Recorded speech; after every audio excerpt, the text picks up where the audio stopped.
Well, hello everyone. I am going to take this time to create a video just to talk specifically about the course project because I feel like it's a pretty big source of confusion for everyone through the course. What I've done is I have created an example kind of template of the things to include or consider as we go through the course with this.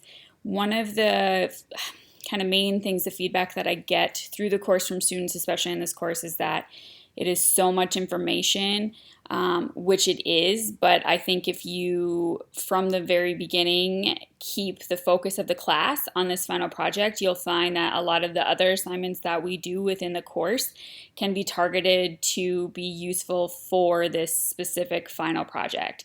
So I'm going to kind of just go through an overview of what it would look like from start to finish.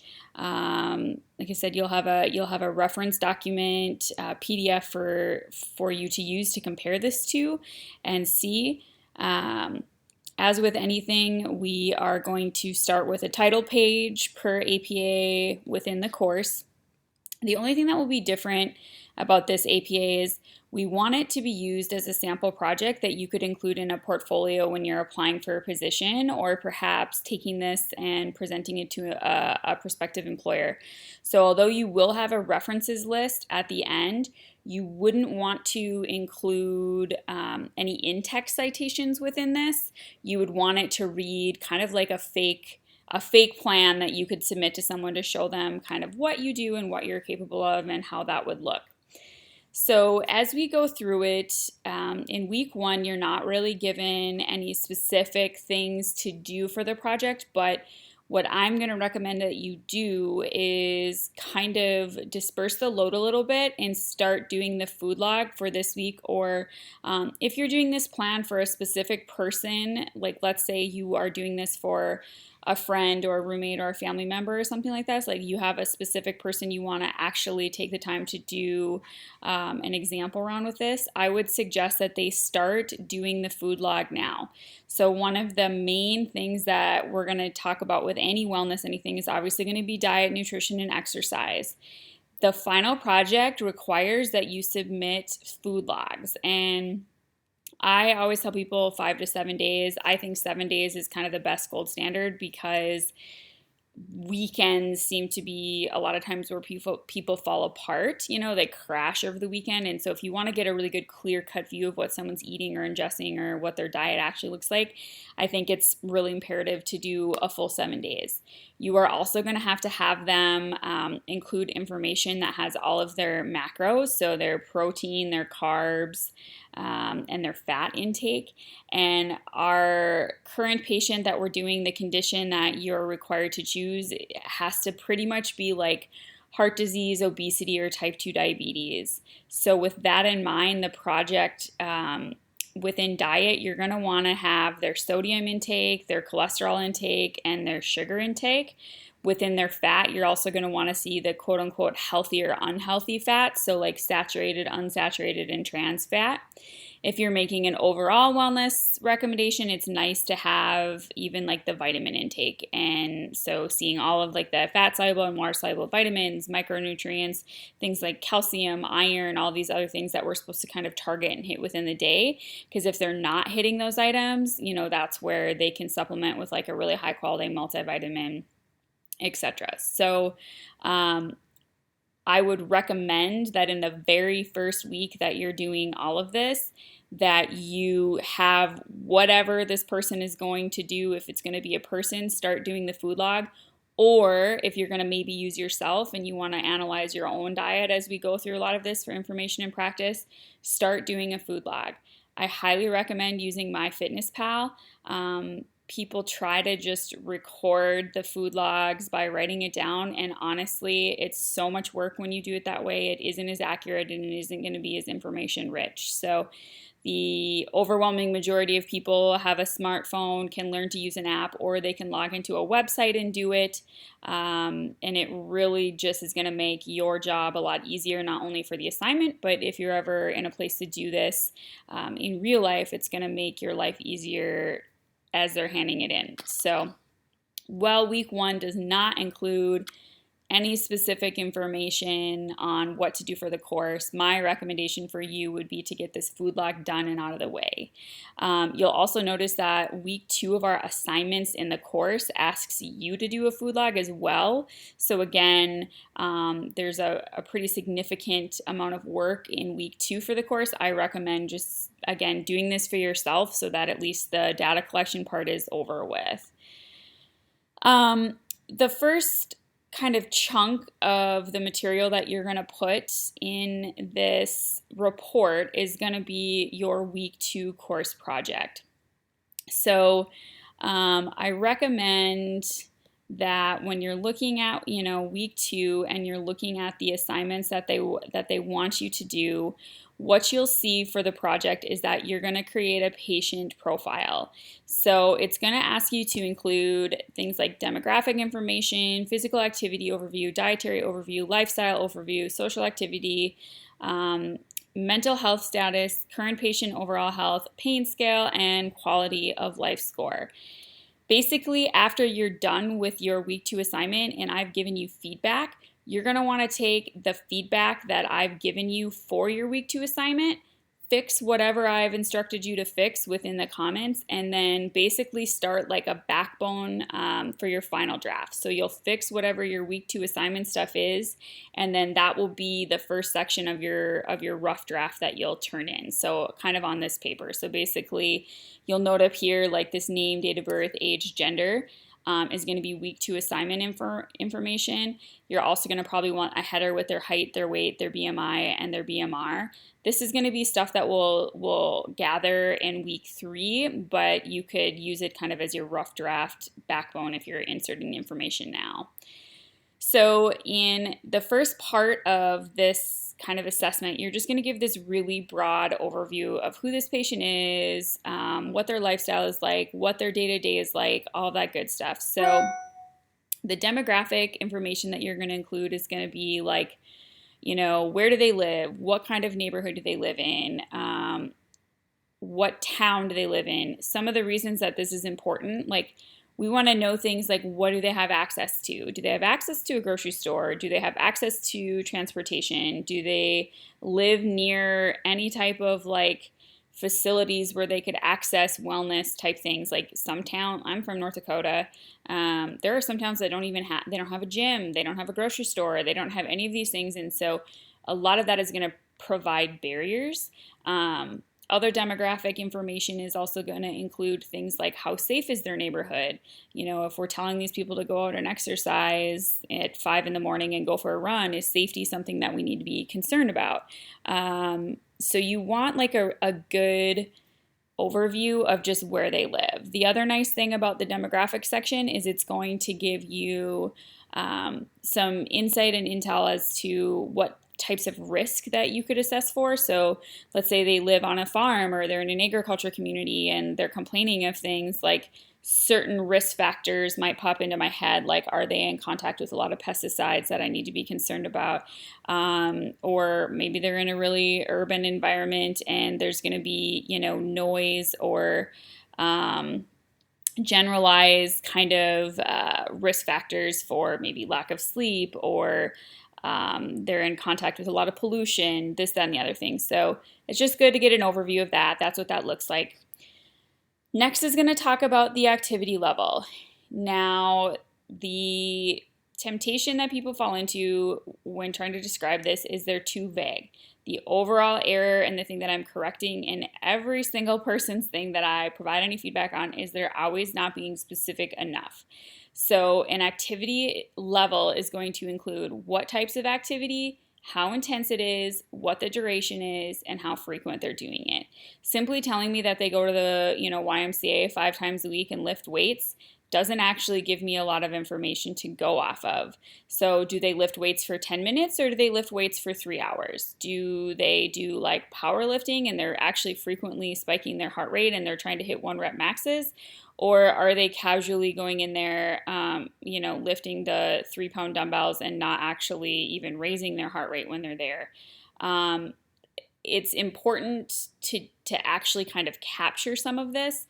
So just as you would do a food log recommendation or like give someone kind of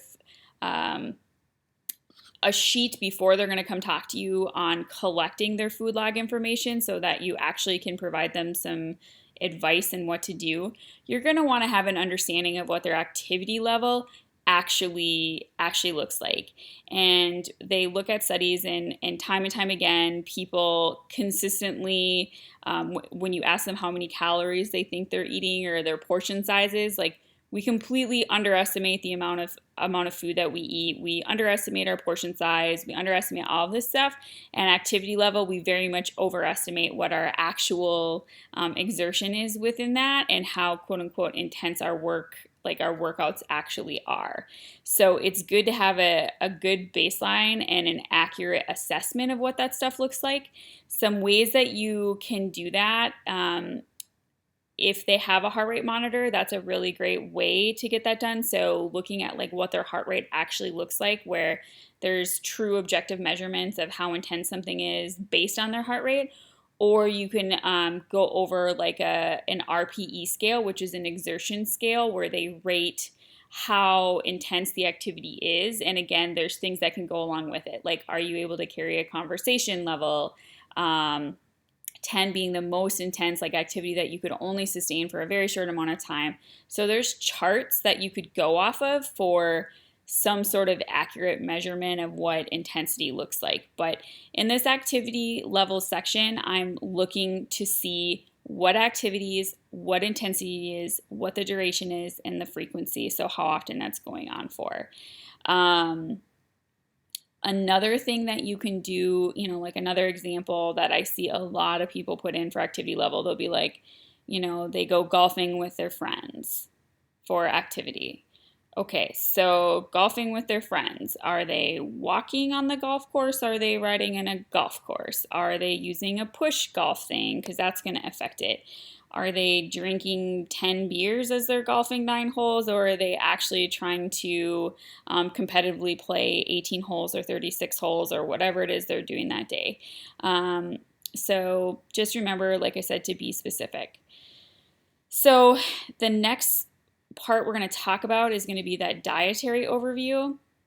This is the one thing that I really want people to learn from this class and also be able to understand, because if you do any type of wellness professional anything, you are going to have to understand this concept inside and out.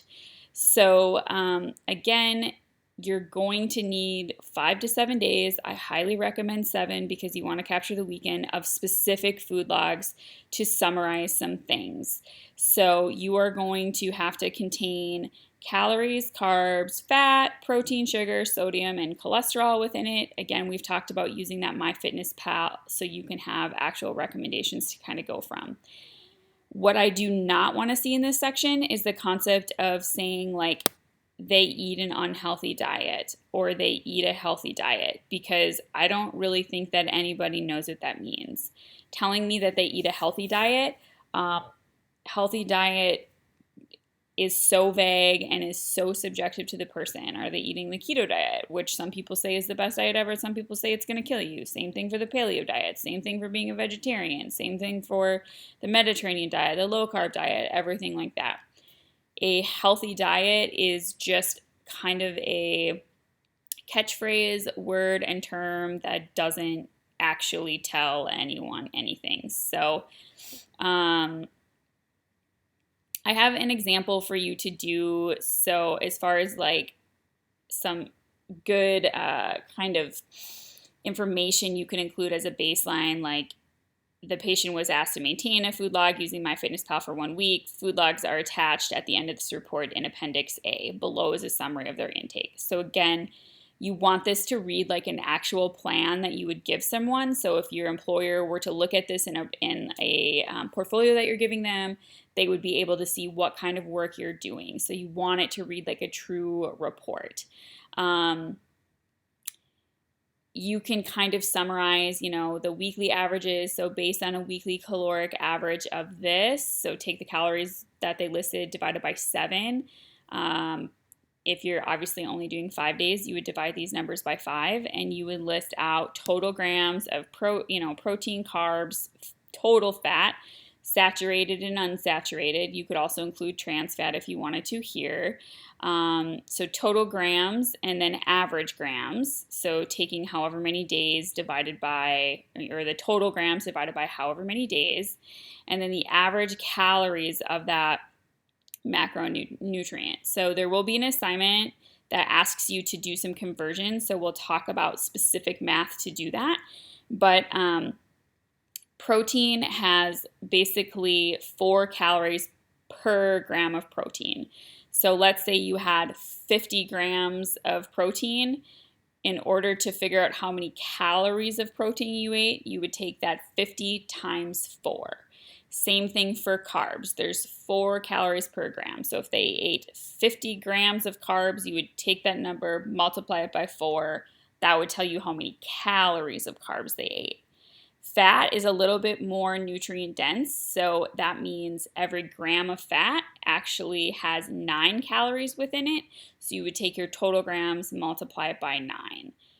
Now, they want to know, we do this kind of sidestep conversion because they want to know usually like what percentage of your diet was those calories. So a lot of diets will give you specific percentages that they want you to stick in. So like 30% protein, 30% carbs, 40% fat would be an example of like what the keto diet wants you to kind of take into consideration. Other ones would be like Atkins diet would have specific percentages. Well-balanced diet would have, 40% carbs, 30% protein, 30% fat. So a lot of the diet recommendations you're going to see include percentages of ratios for macros. And in order to get that actual percentage, you would have to do a conversion from grams, then to calories. And then from calories, you would take total calories, right, divided by that number to get in like a percentage so that you're able to compare the two. So we will talk about the math that week again, but this is just kind of an outline. You'll again see it in the example page that how that would look. There's another column that you can include. Again, this is just my example for what a final draft would look like so you could see. So you can really make this your own in however way that you want to do it. But you could also include any type of specialty information or diet information that they have. I've also done a weekly total for things like cholesterol, sodium, and sugar. And then again, you can insert however much you want, where you're taking the weekly total, or let's say you're doing it for 5 days, you would do the 5-day total, do an average of that, and then again, like compare that to what their suggested intake is supposed to be. So what's the recommended daily allowance for this person for things like cholesterol, sodium, sugar, whatever else you're looking at. You're also going to want to provide like a brief food log summary. So it is apparent that this, patient is well over their recommended daily allowances in these categories. It is apparent that this patient consumes, twice as much sugar, twice as much, whatever you want to include. You just want to include kind of some brief synopsis information because this is the type of stuff that we can use to set goals moving forward. One of the reasons it's really important to use averages is if you were just using one day, that's not an accurate representation of enough data to be able to make a recommendation. So everyone think about the last diet that they went on. Hang on, I'm gonna get some water. My voice sounds like a frog. Anytime you go on a diet, that first day looks real good, right? Like you're super well behaved for the day. Or, even the first couple days, it's really like that day 4, day 5, where you start really getting cravings and temptations, or Friday hits and you're at your first social outing or whatever else. Same thing if you give someone a food log and you tell them, okay, I want to, record your food intake. If they only have to do that for a day, again, their tendency, whether they consciously want to admit it or not, is that they're going to try and make that look really good. They're going to try and eat really healthy that day. And so it's just not a good picture to actually be able to provide anyone any noteworthy advice. Then there's a lifestyle section. So give me just some general overviews of this patient. What do they do for a living? Are they married? Do they have kids? What does their household makeup look like? You just kind of want to paint a brief picture of what this person looks like. Some of this matters again because let's say your patient has 7 kids, 3 of which are developmentally disabled, and also their sick mom with Alzheimer's lives in their house. That patient has a very different lifestyle than someone who's maybe, an upper middle class 26-year-old with a cat that basically takes care of themselves in a completely different environment. Someone trying to take control of their health and wellness that's in a really healthy and supportive relationship, or maybe they're single and they don't have anyone else around, versus someone who's in a domestically violent, terrible relationship. Those are 2 different types of patients that you would have to approach 2 different ways, and your recommendations are probably going to look pretty different. So it's important to know what their day-to-day activities look like. Their social activities are going to be including what do they do for fun. You're also going to want to know a social history on an exam form typically includes things like do they drink, do they smoke, do they do any drugs, are they having unprotected sex, are they wearing their seatbelt, are they around secondhand smoke, are they around lots of noise, all of these other factors to consider for wellness. You'll see below that, again, if they were a smoker, if they are a smoker, we want to know specifics on that. Are they having 1 cigarette a day, or are they having 12 packs of cigarettes a day? Simply saying they're a smoker doesn't really tell me much. So you're going to want to include, how much, how often, and then the total duration of how long that's been going on for both. Their current overall health is just going to be a real quick, brief summary of what they feel is going on, maybe why they're seeking your input or advice. The pain scale that you include is going to be subjective. So anytime that we have a scale, it's really important that you identify what a 0 is and what a 10 is. So if a 0 is no pain and a 10 is, extreme worst pain of your life, that's important to define, because what if the patient thinks 10 means feels super good? As a chiropractor, I do a lot of pain scales in a day, and a lot of patients will mix this up constantly. So it's important to define what is best, what is worse, or what the scale actually includes.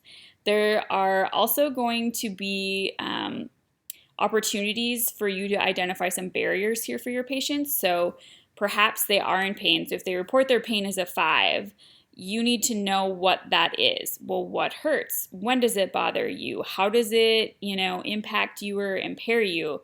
What makes it better? What makes it worse? Because let's say the patient has a 5 out of 10 knee pain when they run, and your wellness plan includes running 4 days a week for this person. That's not going to be very helpful for them. So it's important that you understand what causes this person pain so that you can incorporate that into any recommendations that you're going to give them. But it also serves as a referral opportunity where maybe you can help them get access to something that's going to make them feel better. Other things that you could include are what we call outcome assessment tools. Outcome assessment tools are essentially screenings that, they're those questions that you a lot of times will do at intake where they will ask you a lot of questions like, how would you describe your headaches? How many headaches do you get a week? Do you, how impactful are they in your life? Do you get them at nighttime? Are they all day long? Do you blah, blah, blah, blah. There's so many different outcome assessments. And what they do is they take the patient's complaints, put them into kind of a survey, and then give you a rating to help work from and set goals from.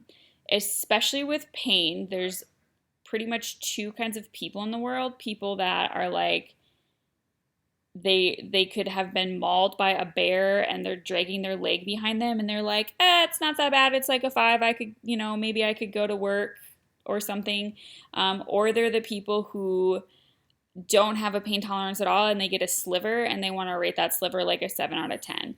I frequently will have people in my office and I ask them to rate their pain, and they have just come from a CrossFit workout and they're going to go to work and they have a smile on their face and they're beboppity around and they're telling me their pain is an 8 out of 10 if 10 is the worst pain.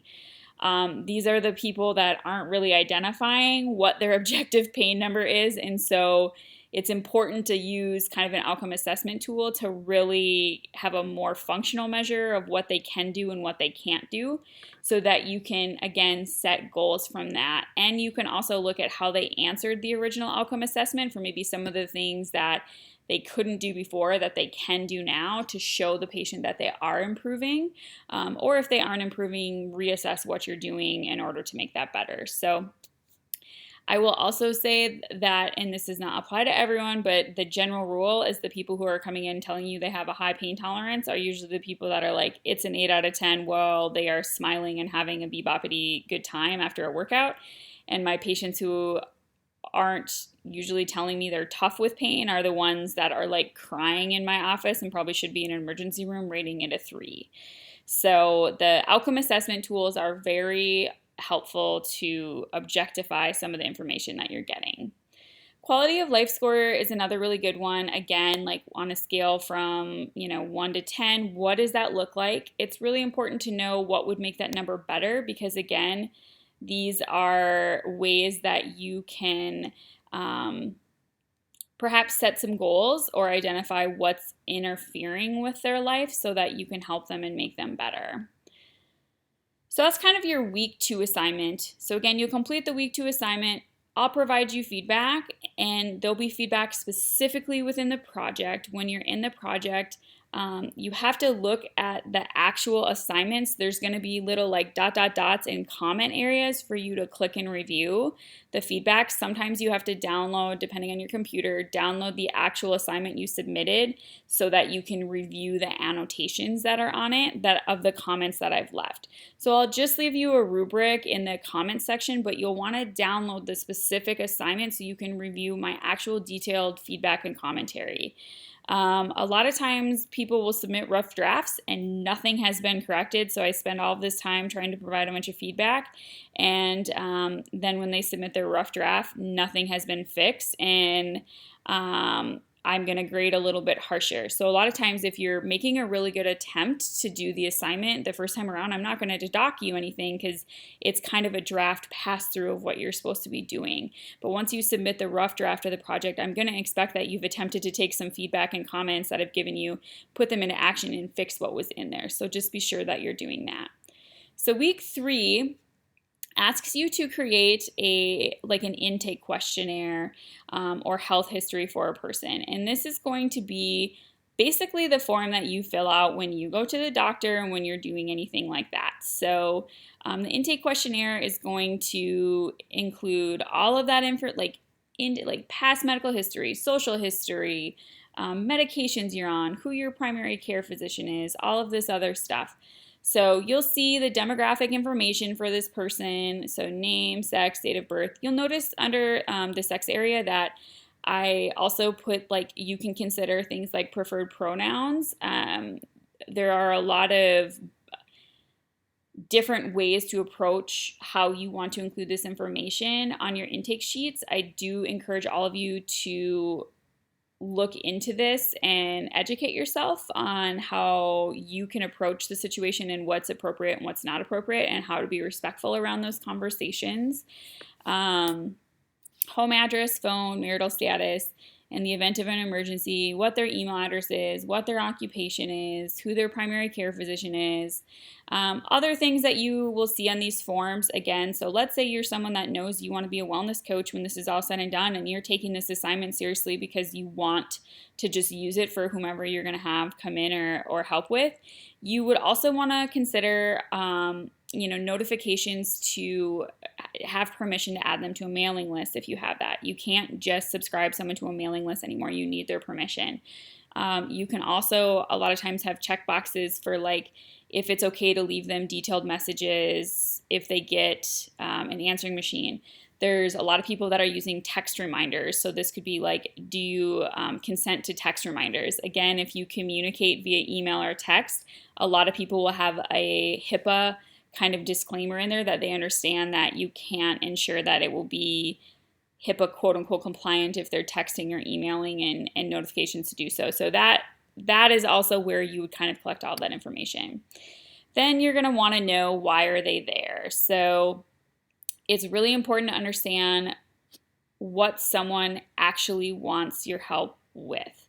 So just because you view something as a problem or what your goals are or what you would view as concerning doesn't mean that this person does either. So it's important to know why they are coming to you. So an example of pain. To me, like, I don't think that pain is normal, and my goal as a patient would be to not have any pain if I have a condition. There are some of my patients who are like, my goal is for my pain level to be below a 4, and if it's below a 4, like, I'm happy and thrilled and I don't see a need to continue treatment. So identifying why they're there, who sent them, and what you can help them with right off the bat so that you know is a really helpful place to start. Then you can also ask if they have any current health concerns or conditions. So again, are they currently being treated for something? Is there anything currently going on with them? I also included in mine about barriers. So I think it's also really important to just directly and explicitly ask if they have any barriers that interfere with their ability to do anything specific. So you may not have any idea some of the barriers they're facing unless you specifically ask them. So I think that that's a really good question to ask people. You'll notice social health history. So again, how many alcoholic drinks? You're going to want to define what a drink is. Again, there's very specific, how we base research is on specific intakes of alcohol, and like a jumbo margarita, yes, it's a drink, but in reality, it's like 5 drinks if we're measuring its effects on someone's health. So defining what a drink is important. Same thing, recreational drug use, tobacco use, current, past, whatever, all important information. So past and present medical history. I've included just an example of kind of a checklist to include. So I included one that, like, if you were a cardiac office or you were working with a cardiac patient with heart disease, some of the things that I would want to know. So again, this is just an example list. You can use whatever type of review systems you would like, depending on what type of clinic you're in. You could check out my intake forms if you wanted to, just to see kind of how my intake looks and how I'm gathering some of this information. My office website is www.movechirond.com. I'll post that as well, so you can kind of review what my intake sheets look like, so you could see if you were, doing like a pain or musculoskeletal type thing, how maybe I'm approaching that, because it would be a little bit different. So again, this is going to be unique based on your fake patient. This is just an example that I included. Family history, you are going to want to have again, specific to what you're trying to help with, gathering a family history where you're asking really specific questions.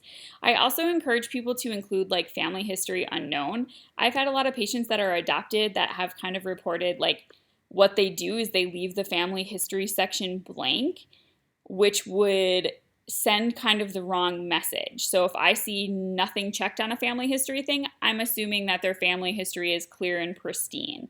It's very different if they're adopted and they don't know their family history, because that would tell me that as a physician, I need to be aware of the potential for genetic pass down or diseases that have, implications to family history of it as well. So there's a big difference between leaving it blank versus they just don't know their family history. So it's oftentimes a great idea to include like family history unknown. You're going to want to know medications and supplements. Again, it's important to identify that you want to know also their nutritional supplements or any herbs. A lot of them will have interactions with medications. It's important to know the dosage, the frequency, and why they're taking that medication. There's a lot of off-label use of meds, so just because you read a med that you're familiar with, so we'll use, for an example, propranolol is a typically high blood pressure medication. That would be like, if you Googled it, that's how it would show up. Propranolol can also be used for migraine patients or headache patients, and it can also be used as like an as-needed short-term anxiety med for things like stage fright. So asking them why they're using that medication is really an important link so that you're sure you're not missing anything. Current medical history, what are you being treated for? It's important to know. This course talks a lot about complementary and alternative medicine. So in my intake, I have a specific question about like if they're using that or if they're interested in wanting to learn more.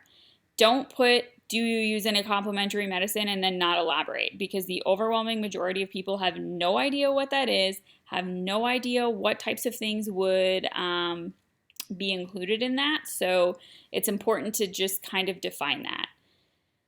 In week 3, it's also asking about that nutritional information. Again, we've touched on this, so I'm not going to repeat myself, but I've included some example verbiage for how you could put that on your intake sheet. Physical activity overview, again, you need intensity, duration, frequency. So I've again given some examples of how that would look for me. Then you're going to see this on your week 3 rubric. You'll see this kind of like biometric exam. They don't include lab results. I included it on mine just because I think it's super relevant. I don't expect a lot of you to know specific orthopedic exams or what that would look like, but you are going to want to know their height, their weight. I always ask what their weight was a year ago because it's really interesting to see if they're on a weight gain pattern, a weight loss pattern. For example, maybe someone's morbidly obese, but they've lost 100 pounds in the last year. We would approach that person differently than someone that's morbidly obese but was 100 pounds thinner the year before. Those are two different people, and without specifically asking, you wouldn't have any idea. You're also going to want to know their BMR and their BMI. We will go over that in the class for specifically how to do that, but basically you can just Google a BMR calculator and a BMI calculator.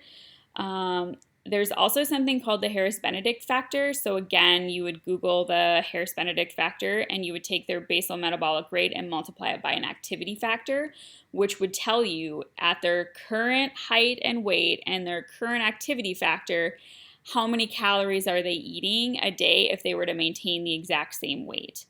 The BMR is important to know because that is the number of calories you would never want to restrict below. So it would be important for you to not ever offer advice that would contradict anything like that. So that's section.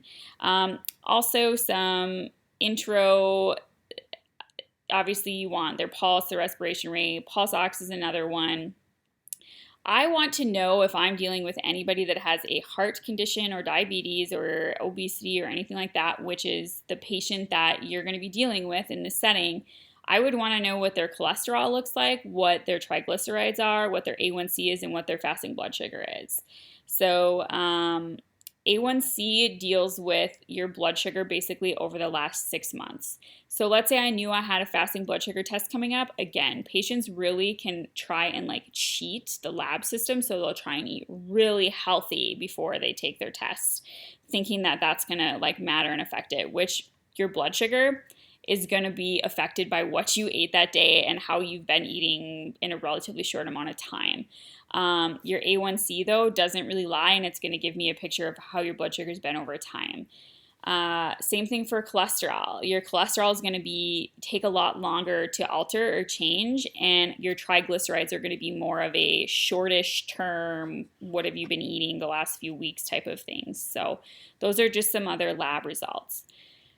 Also in the rubric, you'll find they want visible complexion, auditory exam, and orthopedic exam. So auditory exam is not a hearing test. Everyone always tries to include that. Don't be the person that puts hearing tests. So this would be things that you would hear as a patient's coming in. So are they wheezing? Are they short of breath? When you listen to their heart and lungs, do you hear fluid on their lungs? Do you hear a murmur? Do you like anything like that? And again, I don't expect you to be a physician and know this, but that's what they mean on the intakes like section for what they're looking for. Visible complexion, again, is going to be like as they're presenting in front of you, what are the things that you notice? Are they pale? Do they look ill? Are they diaphoretic and sweating? Are they having a hard time communicating with you? Do they have a really difficult time getting on and off an exam table? Are they limping? Basically, like anything that strikes you as something you would want people to know. Like when this person came to my office, this is kind of my impression. Make sure you're being tactful and using medical words with this, primarily because, again, your patients are going to read notes if you were in a doctor's office doing this. So if you worked for something like that, if you're working in a school and you're making notes, these are going to be part of their record. And obviously, this is an assessment or plan you're going to give that person. So we want to be really tactful and professional with the words that we use here. Like you don't want to say the person is fat. You would describe the patient has a BMI of XYZ. Or if the patient looks sick and like unrested, you could say the patient appears, in mild visual distress. They appear tired and fatigued. They are pale. They, all of those things. Orthopedic exams would be, again, what would you examine if the patient was in your office? I don't expect you to know orthopedic exams or list them off, so I provided just some example verbiage there. All right, that was set for week 3.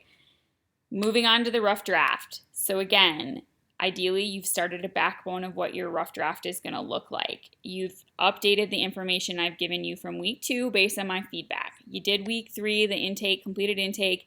Again, you've made any changes that I've recommended to you and suggested would be helpful. You've updated that information, tidied it up, cleaned it up. Now you've copied and pasted week 3 information into your rough draft.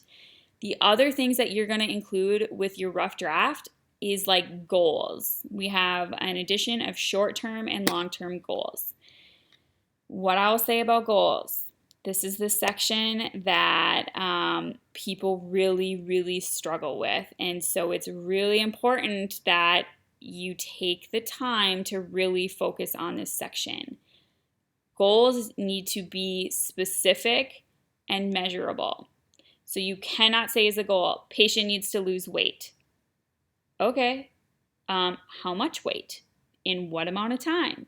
What are we basing it on? Are we talking about BMI? Are we talking about physical weight on the scale? Are we talking 2 pounds in a week? Are we talking 80 pounds in a year? Or like what are we talking about? You can't say fix their low back pain without giving me how you're going to assess that. You can't say improve quality of life without giving an objective, measurable way to do that. You can't say eat a healthier diet without telling me specifically what do you not consider unhealthy, what would be considered healthy, how are you going to measure that, and when are you going to do so.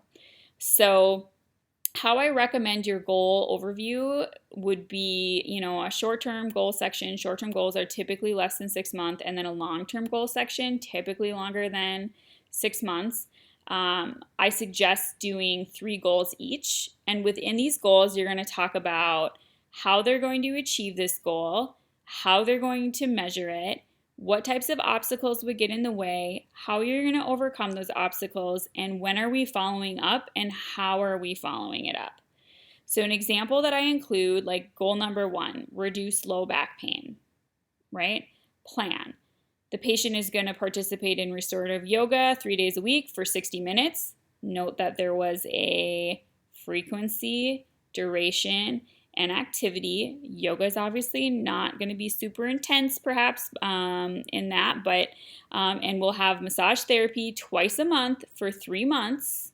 Again, how often are we doing this? What are they doing? How often? And aimed specifically at their low back, glute, and hamstring muscles. We're going to refer them to a PT and a chiropractor. Again, if this was your paper, you would want to insert some specific resources. This is going to be a discussion post in week 3 that we're going to do in the course. So again, think about this project through the overarching theme, and you're going to link in some of your assignments. The patient is also going to start taking curcumin supplementation. So that's an anti-inflammatory supplement they can take over the counter. Again, you want to give a dosage and a frequency. You could focus on some of this in your week 2, part 2 assignment. Again, you'll see this in an overview of what to kind of expect as you're looking through that. Measurement on a VAS pain scale, so that's that visual or verbal analog pain scale of 0 to 10 or 1 to 10, we are going to reduce it from a 4 to a 0. So you would provide that. We talked about oswestry disability, so that's going to be one of those outcome assessments for low back pain from this score to this score. We're going to reduce the frequency of pain perhaps from 100% of the time to 50% of the time. There's all these different ways that you can measure this to decide if you're successful. Obstacles. I just made one up when I did this. So they're confused about what supplement to take, or maybe some of this would be they're scared about how to afford it. They're unsure of what their insurance benefits are. They don't know a chiropractor to go to. They are scared of a chiropractor. They don't have time in their day. They don't have transportation. They don't. Insert whatever obstacle you'd like, and then provide a strategy. A follow-up target date is going to be when are you remeasuring? How are you remeasuring it? So for this patient, we would follow up in 90 days. We'd review their chiropractic and PT care progress, make sure they're getting their massages, and we would give them a new oswestry and VAS pain scale to see, have we met our goal? You would do this 3 times. Long-term goals, again, utilize that same format just for longer term goals. Other things in your final draft and your rough draft that you need to include are motivation strategies and then educational resources and tools. So motivation strategies, how can we keep this person motivated to reach their goals? The week 5 written assignment you're going to do talks about motivating factors for getting physically fit and fitness goals and blah, blah, blah, blah, blah, blah. So when you're doing your, week 5 assignment, this would be a good way to cross-reference this information. Educational resources and tools. The patient was given a packet of resources listed as appendix whatever. So you're going to want to also include some educational resources. So examples include all of this stuff. You could give them information from some of the major health sources. You could tell them about support groups. You could tell them about apps that they could get on their smartphone. You could give them some articles. Again, our previous assignments are going to have a lot of this information and materials. So in week 2, part 2 of the assignment, you're going to notice that it's asked you to identify 3 or more CAM methods to supplement, treat, and prevent the disease you've identified. You'd maybe want to do the exact same disease that you're talking about in your final plan if you don't want to double up on the work. Week 3 written assignment. Identify, 3 different CAM methods and a reference list and support articles. Again, you don't want to double up. So maybe when you're doing this written assignment, you're really aware of what your final project is going to look like. Week 3 discussion post talks about CAM options in your area. So these would be good referral sources for the patient that you're talking about. Daily food log options, physical activity worksheets, nutritional intake, all of this stuff. You can create whatever type of appendix that you want to give to this person. The important part is that you're doing it. Obviously, a references list. Again, you're going to want an APA citation list of everything that you've used for information. We want to make sure we're using evidence-based information and material, not just giving people our thoughts and opinions, because ethically you are bound to offer them good information, and you want to make sure that you're providing them the best information available, because it changes quite frequently. We'll use eggs, for example. Everyone used to eat eggs for breakfast in the 60s. Then everyone started having heart attacks. Now all of a sudden, eggs and bacon are terrible for you. Then the paleo diet reemerges and we're saying it's not terrible for you. And then we're saying that you should do it in moderation, etc., etc., etc. Same thing for sugar, low fat, trans fat, margarine, nuts. There's so many different things that you can look at where the information that's kind of released is different. So if you're telling someone something is quote unquote bad or good, you just need to make sure that you're using the most up-to-date information and you're citing it from a high quality source like the CDC, research information that you can find within the databases, etc., etc. So that is that. You will get my example document. You will also get an outline, like breakdown rubric of how it's going to get graded in a separate document. And again, you'll have those references into what other assignments this information kind of was pulled from to choose. But it's just really important you understand this project. Of all the courses I've ever taught at Rasmussen, this is by far my favorite course project because I think it has the ability to really, truly help you get a job if this was the type of stuff that you were looking to do. Like if you wanted to be a wellness coordinator for a company, if you wanted to work at a hospital, if you wanted to work even as some type of coach or someone at a gym or in a facility, in an alternative care facility, all this stuff, like if I had someone apply for a job in my office and this was the type of project that they had submitted to me, this would be very impressive. And I think it's a really good opportunity for you all to have something in case they need an example. So if you have any questions, be sure to follow up with me. Reference this at any time. Just keep in mind there's a lot of work in this course, and some of